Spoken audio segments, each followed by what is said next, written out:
Tout le monde connaît le dicton « Une pomme par jour éloigne le médecin ».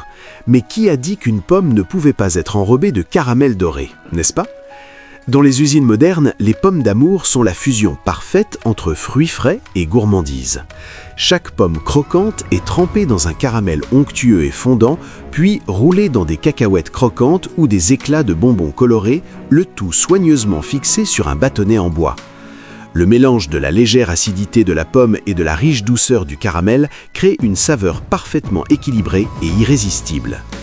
Appréciées toute l'année et particulièrement populaires à l'approche d'Halloween, les pommes d'amour ne sont pas qu'une simple friandise, elles sont un emblème de l'automne américain. Mais vous êtes-vous déjà demandé comment elles sont fabriquées? Penchons-nous sur le processus fascinant qui se cache derrière cette gourmandise classique. Mais avant de devenir un incontournable, tout a commencé modestement dans une petite boutique appelée Hunter Candy Company à Moscou, dans l'Idaho. En 1936, au lieu d'enrober les pommes de la traditionnelle coque de sucre dur, un confiseur local tenta une approche audacieuse, tremper des pommes fraîches dans un caramel fondant et onctueux. Le résultat, une pomme à la fois moelleuse, crottante et sucrée, un succès immédiat. Rapidement, la recette se répandit à travers le pays, notamment à Chicago, où naquit l'emblématique marque Affy Apple, faisant de la pomme au caramel un véritable symbole culinaire de la ville. Les Chicagoans aiment encore à dire que l'automne ne commence vraiment qu'après avoir croqué dans une pomme Affy Apple. Chaque fournée est préparée à partir de pommes fraîches. Pour obtenir la pomme au caramel parfaite, le fruit doit répondre à 3 critères essentiels: être sucré, légèrement acidulé et croquant. Parmi toutes les variétés, les Granny Smith et les Jonathan sont les plus appréciés pour leur saveur équilibrée et leur texture ferme et agréable en bouche. Chez Affy Apple, près de 350 000 pommes Jonathan, réputées pour leur douce saveur et leur croquant parfait, arrivent chaque jour, expédiées directement des vergers du Michigan. Dès leur arrivée à l'usine, les pommes sont inspectées. Chaque pomme est soigneusement contrôlée selon sa taille et sa fermeté. Le poids idéal pour les pommes au caramel se situe entre 140 et 225 grammes. Les pommes plus grosses nécessitent une plus grande quantité de caramel, ce qui augmente considérablement les coûts, le caramel étant l'ingrédient le plus cher de toute la préparation. C'est pourquoi les pommes de 140 à 225 grammes sont considérées comme optimales pour la production. Les petites taches ou imperfections sur la peau, marque naturelle de la pomme, sont tout à fait acceptables. En revanche, si une pomme présente des meurtrissures ou des zones molles, elle est retirée et envoyée sur une ligne de production séparée pour être pressée et transformée en jus. Ici, rien ne se perd. Chaque pomme est utilisée à bon escient. Une fois le contrôle qualité validé, les pommes sont acheminées vers la zone de lavage et de nettoyage. Elles passent alors dans un système de lavage automatisé composé de plusieurs cuves d'eau en circulation et de brosses rotatives à grande vitesse. Ce procédé élimine toute trace de saleté, de débris et surtout tout résidu de pesticides du verger. Il faut également éliminer la couche de cire naturelle qui recouvre la pomme. Bien que cette cire protège le fruit sur l'arbre, elle devient le principal obstacle à la production de pommes au caramel. Même une fine couche peut empêcher le caramel d'adhérer uniformément et provoquer son décollement une fois refroidi. C'est pourquoi le lavage est répété plusieurs fois. Les pommes sont trempées, brossées et rincées à l'eau claire jusqu'à ce que leur surface soit parfaitement lisse et brillante. Lors de la dernière étape, elles sont plongées dans un bain d'eau courante additionné d'une petite quantité de vinaigre pour optimiser le nettoyage naturel. Les pommes flottent doucement dans l'eau froide, glissant lentement le long du courant.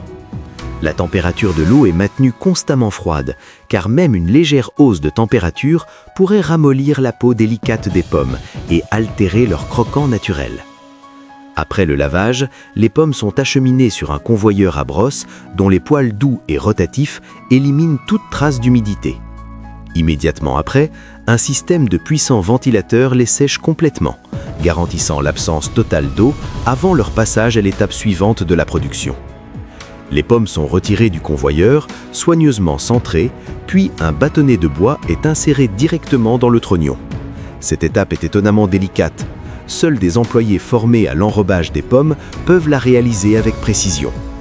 Les pommes étant des produits naturels, leurs formes ne sont jamais parfaitement uniformes. Ainsi, pour créer la pomme au caramel idéale, le bâtonnet doit traverser exactement le centre du trognon. Les employés manipulent chaque pomme individuellement à l'aide d'une presse spéciale pour insérer le bâtonnet proprement au centre.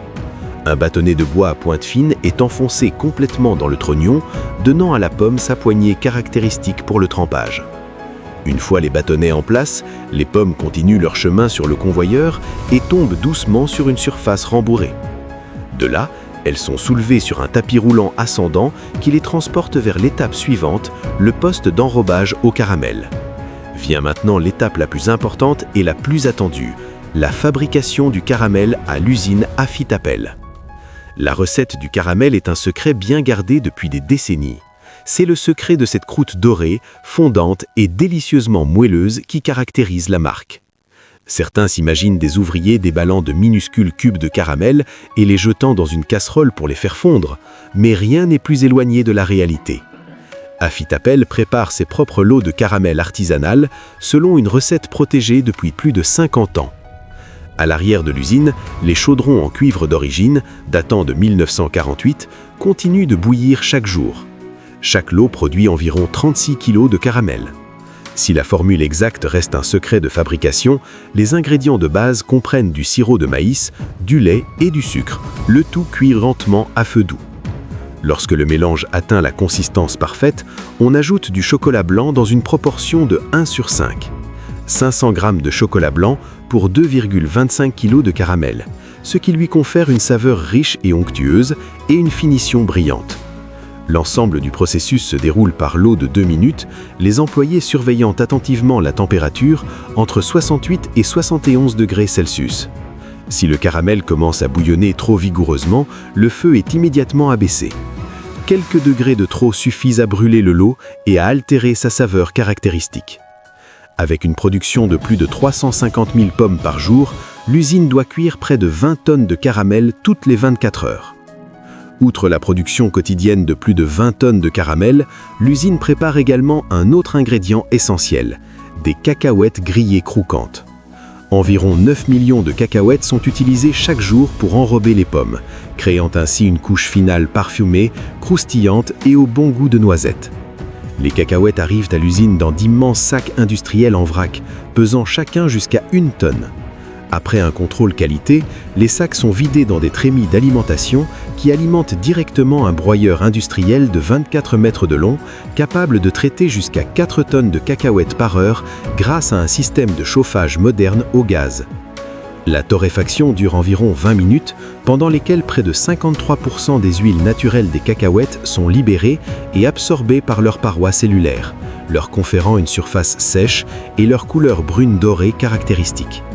Si la torréfaction se prolonge trop longtemps, les cacahuètes noircissent et deviennent amères.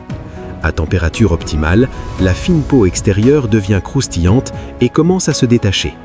Pour l'enlever, les cacahuètes passent dans une machine à décortiquer où des courroies rotatives souples et des rouleaux en caoutchouc retirent délicatement la peau sans abîmer les amandes. À ce stade, chaque cacahuète est torréfiée uniformément, dorée et prête à être refroidie.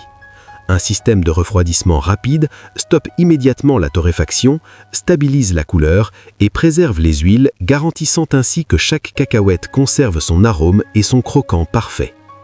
Vient ensuite le tri optique, les cacahuètes glissent une à une dans une goulotte, permettant à des senseurs de détecter et d'éliminer celles qui sont brûlées ou abîmées.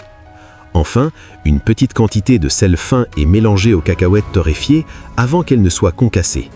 Cette fine couche de sel ne se contente pas de rehausser la saveur, elle équilibre la riche douceur du caramel, créant ainsi le goût parfaitement harmonieux qui caractérise chaque pomme d'amour. Lorsque tous les ingrédients sont réunis, pommes fraîches, bâtonnets en bois, caramel doré et cacahuètes croquantes, le trempage dans le caramel peut commencer. Les pommes, désormais solidement fixées sur leur bâtonnet, sont placées sur un système de convoyeur rotatif inspiré de la grande roue filigrenier, emblème de Chicago. Lentement, ce convoyeur, tel un carrousel, transporte chaque pomme vers le poste de trempage. Là, des cuves de caramel chaud sont maintenues à une température constante de 65 degrés Celsius, 150 degrés Fahrenheit, et le mélange riche et brillant est constamment remué au-dessus d'une flamme nue pour préserver sa texture onctueuse et sa viscosité idéale. Dès que chaque pomme est plongée dans le caramel fondu, elle est entièrement enrobée de caramel de la tige à la base en quelques secondes seulement. Immédiatement après, la pomme est délicatement tournée pour éliminer tout excédent de caramel. Une petite étape, mais cruciale, qui garantit une finition parfaitement lisse et brillante à chaque fois. Ensuite, les pommes s'inclinent sur le côté et roulent sur une table tournante recouverte de cacahuètes concassées, permettant aux morceaux d'adhérer uniformément à la surface du caramel. Les employés inspectent chaque pomme à la main et si certaines zones ne sont pas caramélisées, ils saupoudrent ou pressent délicatement des cacamètres supplémentaires pour obtenir une finition immaculée. Enfin, les pommes sont placées dans la zone de refroidissement pendant environ 20 minutes. Ici, des convoyeurs à refroidissement rapide permettent au caramel et aux cacahuètes de prendre la consistance idéale, ferme et brillante, sans être collant ou touché, avant que les pommes ne soient emballées dans leur barquette de plastique transparente habituelle. Outre la version classique caramel et cacahuètes, les usines ont créé de nombreuses garnitures innovantes pour apporter de nouvelles saveurs et textures aux pommes. Après avoir été enrobées d'un caramel onctueux et beurré, les pommes passent à la station de décoration. Certaines sont nappées de chocolat noir ou blanc fondu, ce qui leur confère une finition soyeuse et une saveur plus riche. D'autres sont saupoudrées de miettes de biscuits. Des copeaux de noix de coco torréfiés ou des vermicelles colorées leur confèrent un croquant supplémentaire et une allure festive et éclatante. Pour les versions haut de gamme, les usines utilisent des garnitures comme des éclats de caramel, des pacans grillés ou des flocons de sel marin, créant un équilibre raffiné entre le sucré et le salé. Il existe également des variantes saisonnières, pommes saupoudrées sur thème d'Halloween, version rouge, blanche et bleue pour le 4 juillet et pommes aux couleurs pastel pour Pâques. Chacune célèbre la saveur et l'esprit de la saison. Après le trempage, les pommes sont refroidies, puis californieusement placées dans des plateaux sur mesure qui les maintiennent en place, évitant tout mouvement ou contact pendant l'emballage. Ces plateaux, appelés des bulles d'emballage, sont des conteneurs protecteurs dotés de compartiments moulés souples qui maintiennent chaque pomme comme si elle était emballée dans du papier bulle. Chaque paquet est scellé avec l'étiquette Affy-Tapel, une marque distinctive que Chicago reconnaît au premier coup d'œil. L'ensemble du processus se déroule avec une précision remarquable. La ligne peut traiter jusqu'à 9 pommes par seconde. Une fois prêtes, les pommes sont conditionnées par 3 dans la fameuse boîte que presque toutes les familles de Chicago rapportent à la maison pendant les fêtes. Enfin, les produits sont acheminés vers la zone logistique où les équipes d'emballage et d'exportation les chargent dans les trucks. De là, les caisses sont californieusement emballées et envoyées vers des magasins répartis dans 25 États. Walmart étant le principal partenaire de distribution d'Affy-Tapel, le lien entre l'entreprise et Halloween remonte à des anciennes traditions des récoltes d'automne qui coïncidaient avec cette fête.